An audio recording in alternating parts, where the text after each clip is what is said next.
Hey, what's up? Welcome back to this new video. This one is paper 2-1 of October-November 2022. Now, with that being said, obviously, let's move on to the questions, and of course, we can use a calculator for this paper. Now, what do we have? Question number 1. We have Abid works in an office for 5 days a week. So 1 week is 7 days, but he only works for 5 days a week. Good. Each day he works from 8:15 until 12:40, and then, so there's a break here, and then from this to this. 13:30 to 17. Now, we have to work out the total time he works in a week. So, one by one, how much does he work in a day? That's the first question we have to ask. So pretty easy. For the first tranche, we take 12:40 minus 8:15. So that will be 40 minus 15 will be how much? We can check. 40 minus 15, that should be 25. So 25 easily. And 12 minus 4 should be 8, should be 4. That's the first half of his shift. And then from this point, he works from 13:30 to 17 hours. That will be what? 6, that will be 60 minutes, that will be 30, and that will be 3. So in total, so this adds with this, he works with. So 4 plus 3 will be 7, 25 plus this will be 55. So that's how much he works in 1 day. Obviously, our goal here is to find how much he works in 5 days. Now, we want to take the hours and the minutes separately to make our life easier. So 5 days, we take 7 times 5. That will be 35. And here for the minutes, 55 minutes times 5. That will be 275. Now we do know that 275 is minutes. We can change that into hours by dividing by 60. If you divide by 60, it will give you 4 hours, right? 4.58 means we have 4 hours in that. So 4 hours is 4 times 60, which is 240. Now what can we do now is take 275 minus 240. Why? Because we want to just see how many minutes we have left from that subtraction. 35 minutes. So the idea is to add 35 plus 4, that will be 39, and then our minutes will be 35 minutes. Because obviously you would not write 275 minutes. We have to extract the hours from that minutes, which we can see that we can take out 4 hours from that, and the remaining will be minutes. That will be part A of your question. Now let's move on to part B. Abid earns $14.20 per hour. He is given a pay increase of 5%. Calculate the amount he earns per hour after the increase. So pretty easy. That will be 1.05 times 14.2.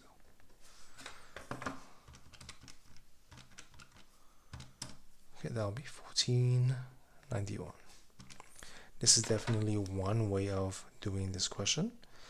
Now, the other way we can find step by step. So first, to find the final pay, we can first find out by how much he increased. For example, you would say 5% is 5 over 100 times initial pay. So you will get what? 5 divided by 100 times 14.2. That will be 0.71. So his pay was increased by this much. It was increased by this much. So initial pay was 14.2 increased by 0.71. So the final pay will be 14.2 plus answer should be also giving you the same value right here. So two ways of doing the same question essentially. Now let's move on to question part C. Each month, Abid divides his earnings between rent. So we have rent, bills, and savings. He uses 20%. Now, What is 20%? As we know, 20% is 20 over 100, right? He uses 3/8 of his earnings for bills and the rest for savings. So what is the rest? We do know that in total together it is 100%. What is 100%? It is 100 over 100, which is simply 1. Now, to find the rest, we'll be taking everything minus 20 over 100, which is the rent, and minus, so plus here, because we have the brackets, so we have to put plus here, plus 3/8 to find the rest. That'll be 1 minus 20 over 100 plus 3 over 8. That'll be 17 over 40. Okay, so let's find out the ratio. So one by one, as we can see, the rent is 20 over 100. The bills is 3 over 8. And the saving is 17 over 40. Now our goal here is to simplify this in its simplest form. Well, we can really try, step by step, obviously. So here we have 100. What can we do?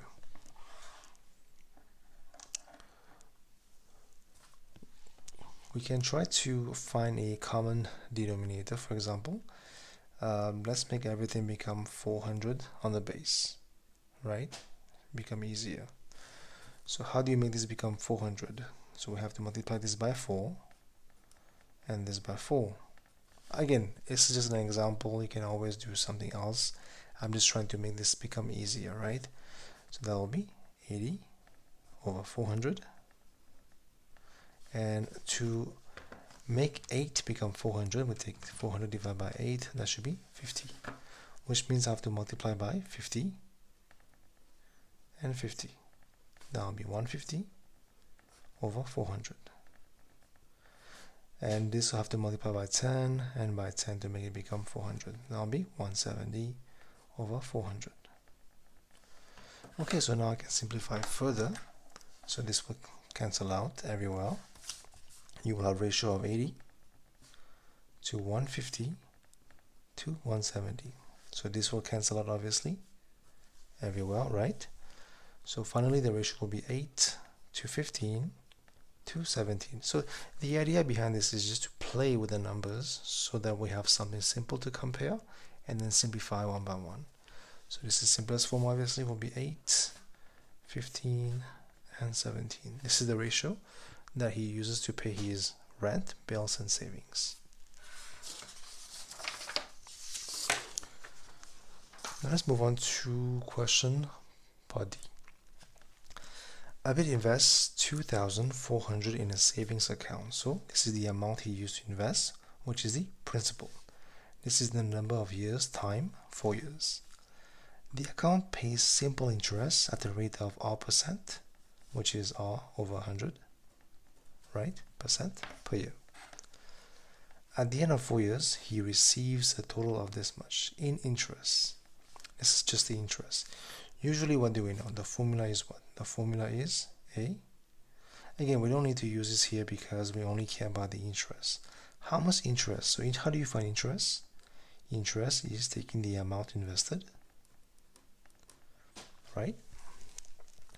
And then multiplying by the rate, which is R over 100. And multiplying by the number of years, 4, should give you the interest earned. This is the formula we have to use. Now we can simplify obviously. This will go away. This times 4, so that will be what? 24 times 4 should be 96. 96R is 153.6, so R will be what? Should be 1.6.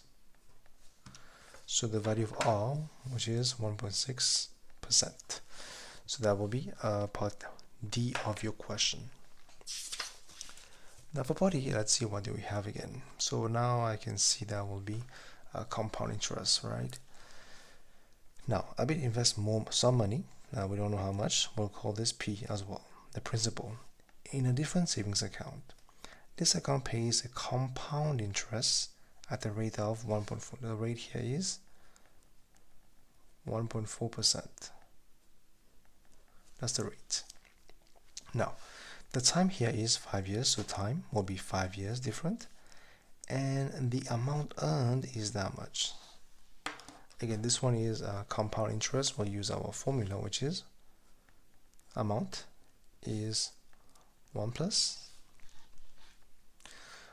the, obviously, we have to multiply by the rate.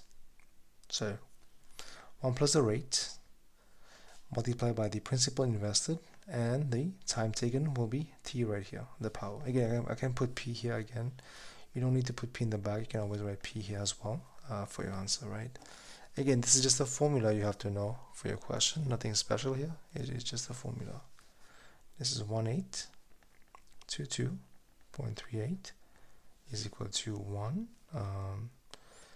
plus the rate is 1.4%, which is 1.4 divided by 100.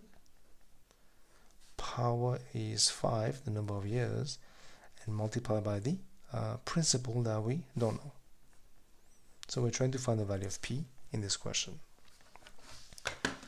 So 1 plus 1.4 divided by 100, power 5.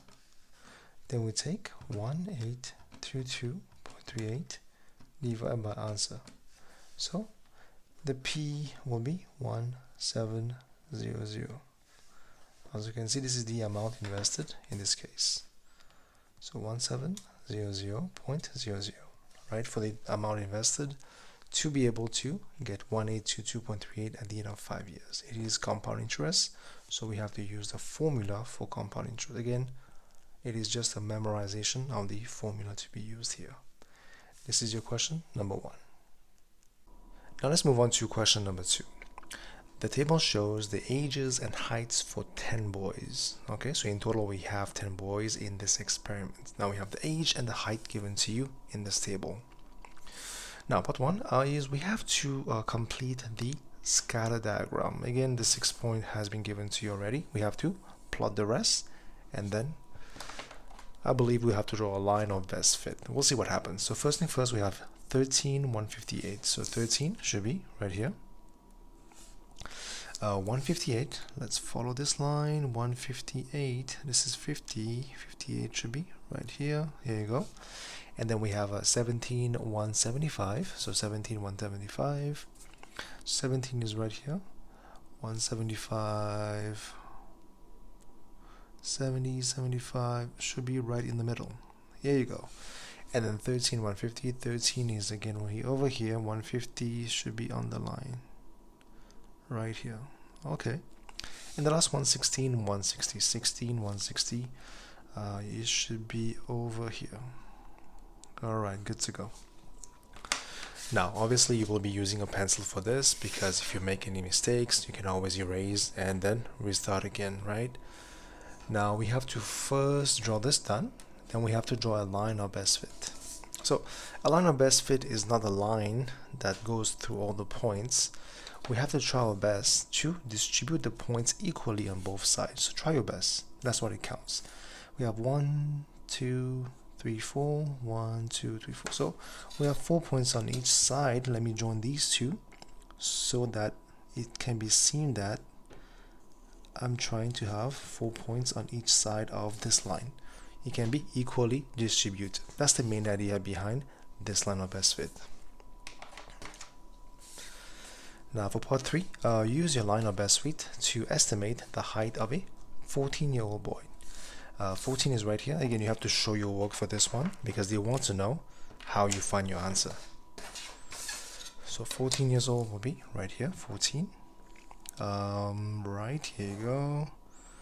And then you have to show your value on your y-axis as well. So for me, it shows to be about 158. So 14 years old shows to be 158. Now, your value may vary depending on your graph and your line, and that is okay. As long as you show, you should be fine. Now for part 4, Simon is 22 years old. 22 will be right here. Good. Explain why your line of best fit should not be used. So it should not be used. So pretty easy.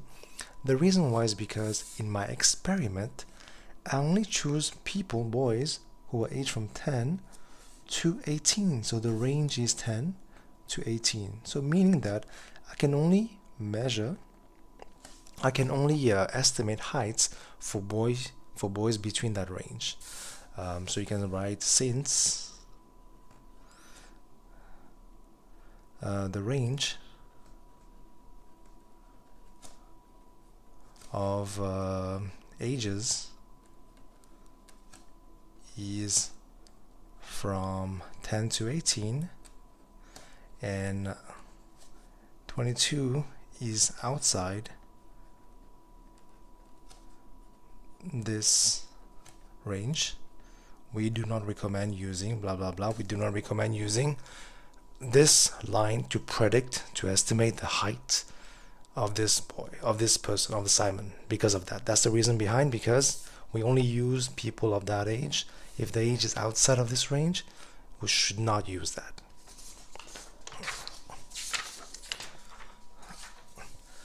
Now let's move on to part B of your question. So the table below what?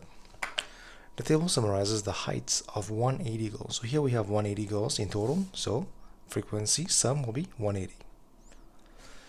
Okay, the heights. So how would you read this table? For example, I would say there's 8 girls whose height is between 125 to 135. There's 31 girls whose height is between 135 to 140. So this is how you read the table. Now part 1, we have to work out the percentage of girls who is taller than 145, so more than 145. So here we have height, which is less than 145. So basically more than 145 will be on this side. So let's find how many girls have height more than 145. So clearly this and this. That will be 62 plus 24, right? That should be 86. But again, your answer should be percentage. So 86 over 180 times 100, right? That should be 47.8 according to my calculation. You can always use a fraction. It is up to you.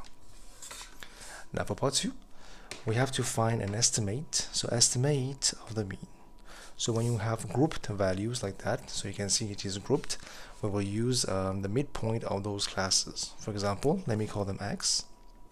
The midpoint is this plus this and divide by 2. That should be 130. We can always double check, right? So 130.25 plus 135, 130. And this one will be 137.5, 142.5, 147.5, and this will be 155. Again, how you find the midpoint? You add the two extremes and divide by 2. Now once you have that, we have to find fx, which is frequency times the midpoint. So 8 times 130, this one, so 137.5 times 31, 142.5 times 55,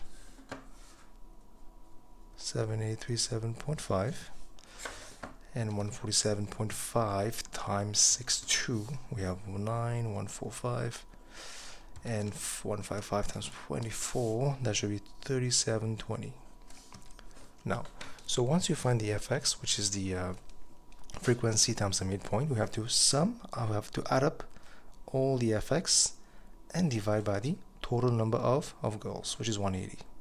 So let's add everything up. So 1040, 4262.5, 7837.5, 9145 plus 3720, that should be 2600.5, and then divide by 180. That should be 144.472.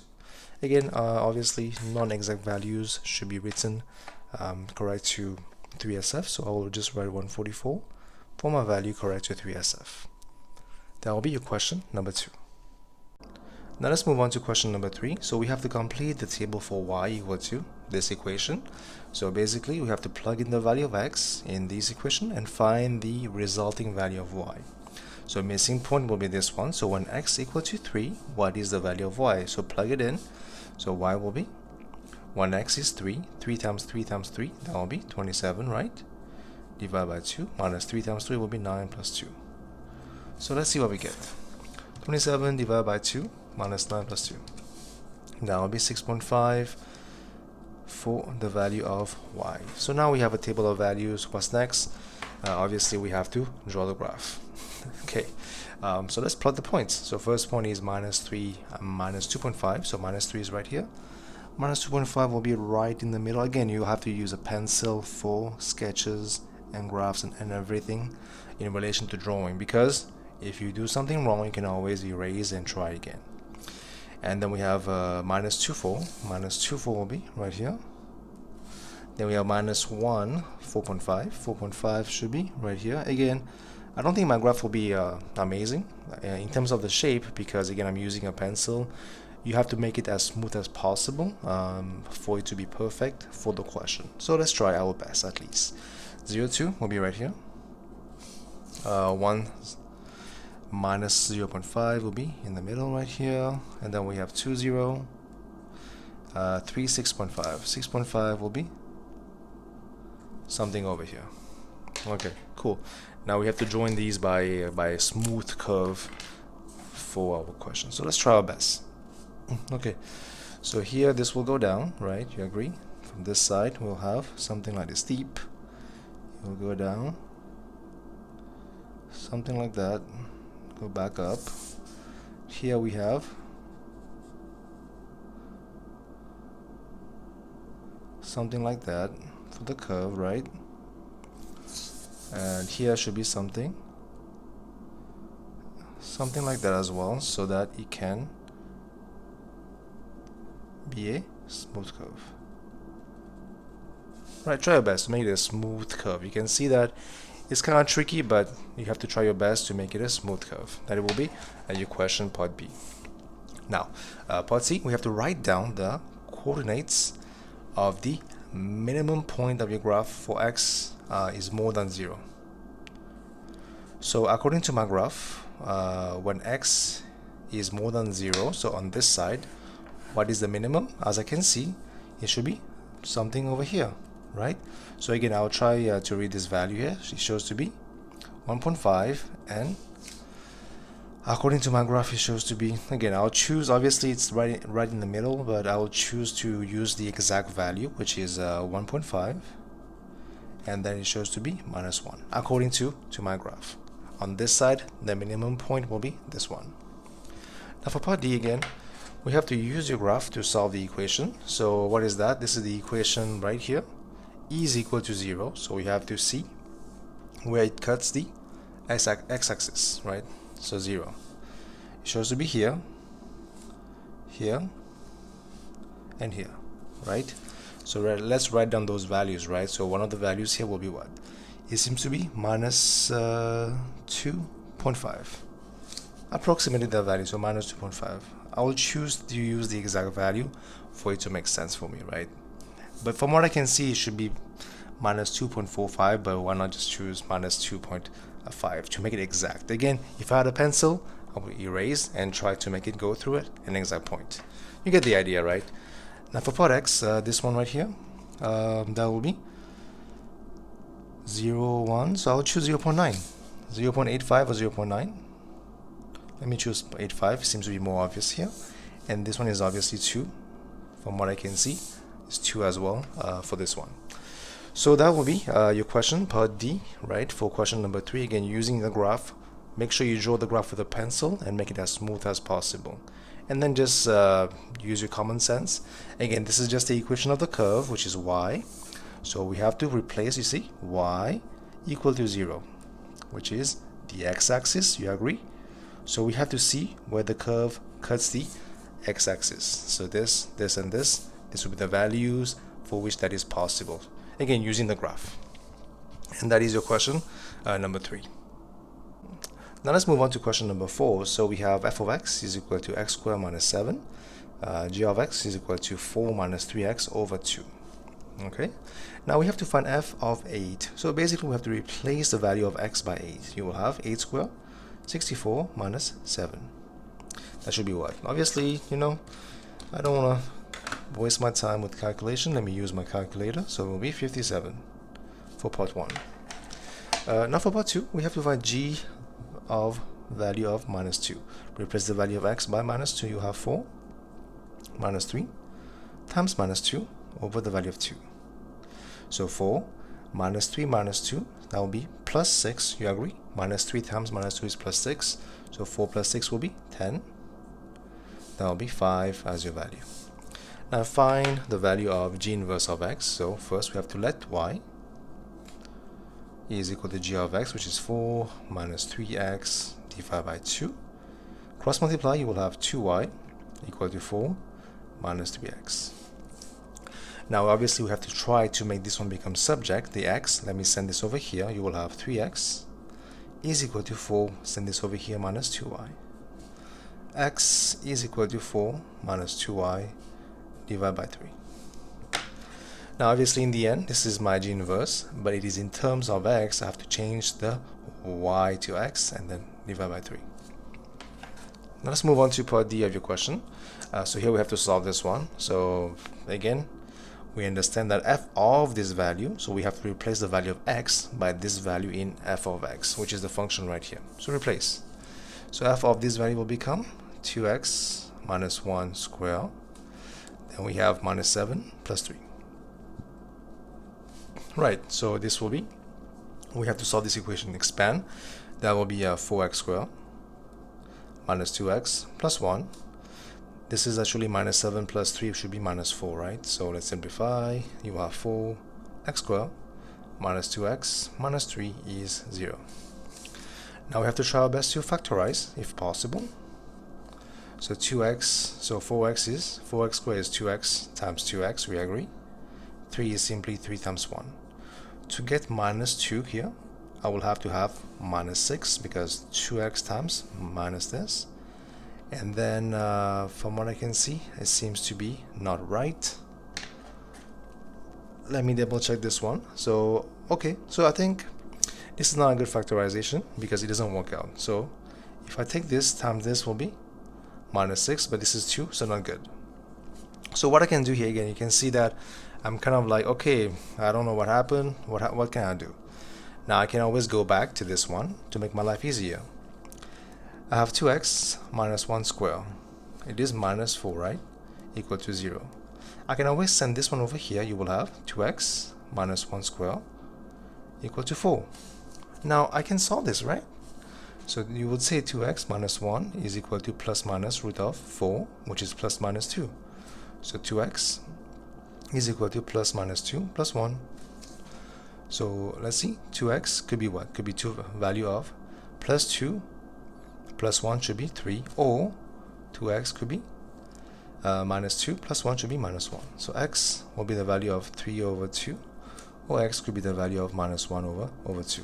So x could be this, or it could be this, according to the question. Okay, cool. So that will be my question for part D. That's question number 4. Let's move on to question number 5. So here, what do we have? So we have George has 2 bags, each containing black balls and white balls. Now let's count them. Why not? Here we have 1, 2, 3, 4. So 4 black. 1, 2, 3, 4, 5. 5 white. For this one, 1, 2, 3, 4, 5. 5 black. 1, 2, 3, 4, 5, 6. 6 white. Okay, so that's one step. Now part 1. George says that I am more likely to take a black ball from bag 2 than bag 1. Show that George is correct. So let's see. So what is the chance that he takes a black ball from bag 1? So you would say, so we have 4 black balls over total number of balls is 9, so the chance will be 4 over 9, right? Now same concept, black ball from bag number 2. So here we have 5 black balls over 11. Now we can always simplify to decimals to show that, you know what, actually he has a better chance of taking one from bag 2. 4 divided by 9 is 0.4444. 5 divided by 11, it is 0.4545. So clearly that we can write, obviously we can see 5 over this is more than this. So we confirm, by this we confirm that George is correct. Because the chances of him having a black ball from bag 2 is higher according to this distribution of probability, right? George is correct. That is part 1 of your question. Now for part 2, what do we have? George takes a ball at random from bag 2. So here we're dealing with bag 2. Bag 2 we have 5 black balls and 6 white balls. Together that will be 11 balls in total, right? Together. So he takes a ball, he notes down the color and replaces it back in the bag. So here there's replacement, right? He repeats this one 220 times. So how many times would he expect to have a white ball? So let's see for the first time. So if he takes a white ball, you would say that it has a chance of 6 over 11, right? That's the chance of him getting the white ball. Now this is the one time. Obviously for 220 times we have to multiply by 220. Again, this does not change. Why? Because so every time it has the same chance of happening. Why? Because every time he places the ball back in the bag. That's why every time it will be having the same chance. Now we have to multiply by 220 to see what is the expectation for the white ball. So if he does this if he does this 220 times, he will have 120 times that he can expect to have a white ball. And that is your question, part A. Now let's move on to part B of your question. A bag contains 7 blue counters, so we have 7 blue. Let me write this down. 7 blue, 6 red, and 3 green. Now together will be what? 7 plus 3, 10, plus 6 will be 16 counters in total. Okay? Now Yasmin takes 2 counters, so first counter, 2 counters from the bag at random without replacement. So this is something important here for this question, right? So we have to complete this one. So first time blue will be 7 over 16, makes sense. Now red will be, obviously, will be 6. We'd have not touched red, 6 over 15. And for green will be still 3 over 15, right? If you take red, now the red have decreased by 1, should be 5 over 15. And the green will be 3 over 15. If you take green, that'll be blue. So green, red have not changed because we did not take red. 6 over 15, and green will become 2 because we took a green. We'll have to minus 1. That will be 15. Again, this is pretty straightforward. We have just to think of this logically. If at first we have 7 blue, if you take a blue away, it will give us 6 blue. Obviously, at first we have 16 ball. If you take 1 ball away, it will be 15. So logically, you apply that logic for the rest, you will have this tree diagram. Now, question part 2. We have to find the chance that at least. I hope the first half of the video was somewhat helpful. If you guys would love to access the full video, feel free to click on the Patreon link on the main page, or otherwise, you can go to the description below and click on this link to access the Patreon page for the full video. With that being said, good luck and thank you for watching.